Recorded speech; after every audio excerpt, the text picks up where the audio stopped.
Di tengah Laut Mediterania yang luas, keadaan di kapal semakin kacau. Banyak penumpang mulai jatuh sakit karena kelelahan dan dehidrasi, sehingga beberapa orang mulai berebut air minum.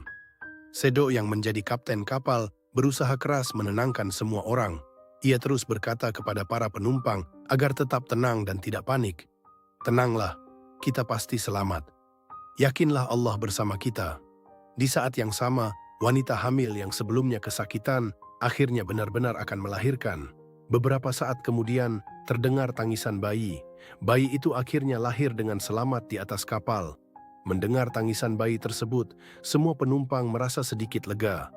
Di tengah perjalanan yang penuh penderitaan, kelahiran bayi itu seperti membawa harapan baru bagi mereka semua. Sementara itu, Sedo tetap fokus mengemudikan kapal sambil terus melihat kompas agar kapal tetap berjalan ke arah utara.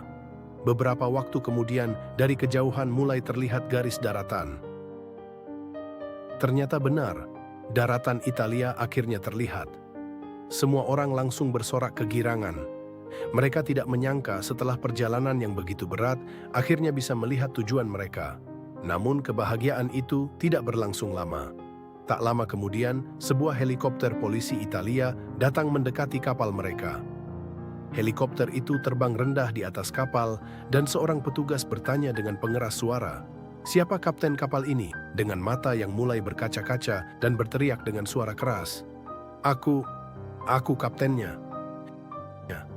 Sedo menangis bukan karena takut, tapi karena akhirnya perjalanan panjang yang penuh penderitaan itu hampir selesai. Perjalanan yang dimulai dari Senegal, melewati gurun pasir, penjara perdagangan manusia, hingga Laut Mediterania, akhirnya membawa mereka sampai ke Italia. Namun Sedo tidak tahu bahwa setelah sampai di sana, tantangan baru masih menunggu dirinya. Dan film pun selesai.